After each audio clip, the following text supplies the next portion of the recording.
नमस्कार मंडळी, श्री स्वामी समर्थ। आज आपण आमरस करतोय। त्यासाठी इथे मी पाण्यामध्ये पहिले आंबे टाकून ठेवले होते, आता काढून घेतले, पुसून घेतले आणि आपण मिक्सरमध्ये आमरस नाही बनवणार आहे, आपण या गाळणीने करणार आहोत।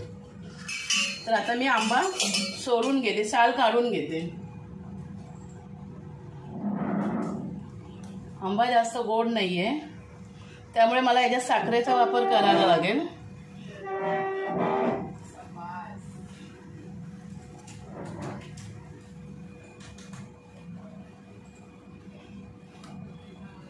पण चांगले असे पिकलेले चांगले आहेत। पण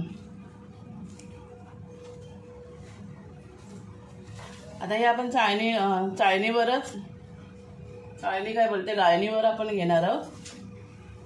आता हे सगळे सोलून घेते। हे बघा, याप्रमाणे माझे सगळे आंबे साली काढून झाले। त्या सालींचा पण मी गर ह्याच्यावर घासून घेणार आहे। आता आपण ह्याच्यावर हे आंबे असे घासून घेऊया।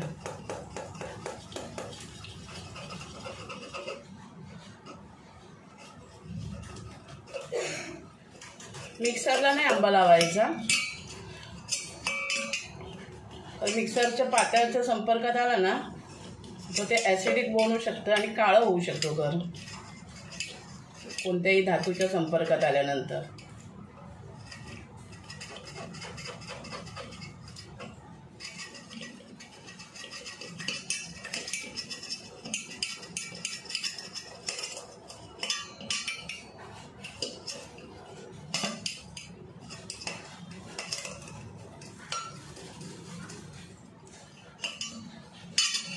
आणि ह्याच्यावर आपण घासून घेतलं की आपल्याला चमच्याने सुद्धा मिक्स करायची किंवा रवीने असं ढवळायची सुद्धा गरज नाही लागणार, एवढा स्मूथ येतो रस।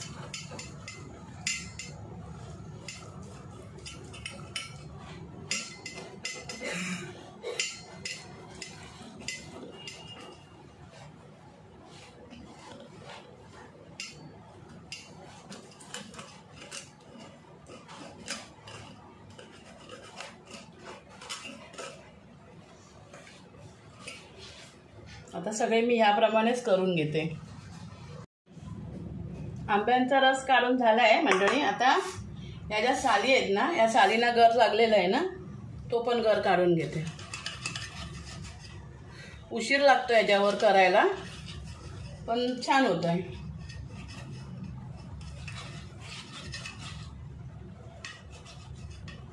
भांडी पण खराब होत नाही। आता हे असे सगळ्या सालींचं गर काढून घेते, म्हणजे काहीच फुकट नाही जाणार।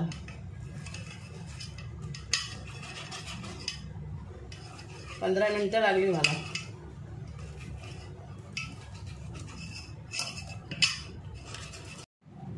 आपण आता याच्यामध्ये वेलची टाकूया, आणि वेलची जास्त नाही टाकणार, थोडीशीच टाकणार,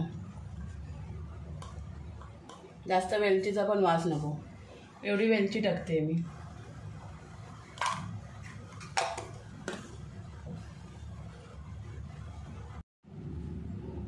तसंच आपण आता याच्यामध्ये आंबे जास्त गोड नाही आहे, त्यामुळे मी बघणार किती साखर लागेल।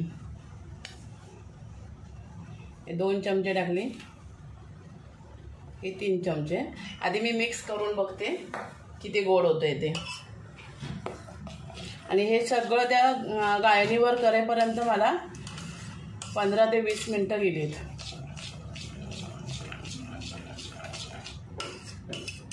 आणि मी ह्याच्यात काहीच नाही टाकणार आहे। दूध टाकलं तर ते मँगो मिल्क शेक होणार, म्हणून आमरसमध्ये फक्त वेलची पूड, पिठी साखर आणि आंब्याचा गर। पाणी पण नाही टाकायचं, पाणी टाकलं तर ते काळं पडू शकतं।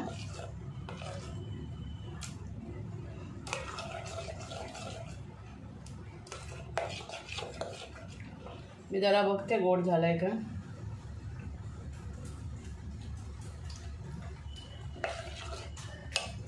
अजून थोडी साखर लागेल मला, 3 चमचे टाकली आहे ना मी। आणि हे पुऱ्यांबरोबर करणार आहे, म्हणून मी काहीच नाही टाकणार त्याच्यामध्ये, पातळ होण्यासाठी वगैरे घट्टच ठेवणार आहे असं.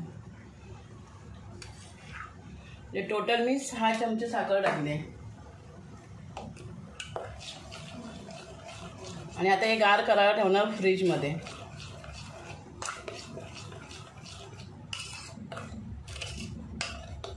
आणि हे 4-5 दिवस फ्रीजमध्ये व्यवस्थित राहतं. व्यवस्थित हवाबंद डब्यामध्ये ठेवून द्यायचं.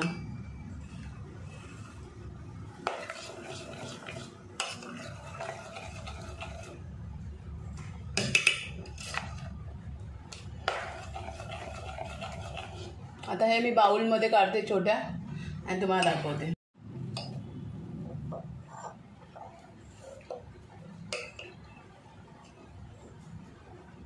हे बघा किती घट्ट झालंय आणि आंब्याचा कलर खूप छान होता, त्यामुळे ओरिजिनल कलर आलाय. व्हिडिओ तुम्हाला आवडला तर एक लाईक करा, शेअर करा आणि सबस्क्राईब करा. थँक्यू.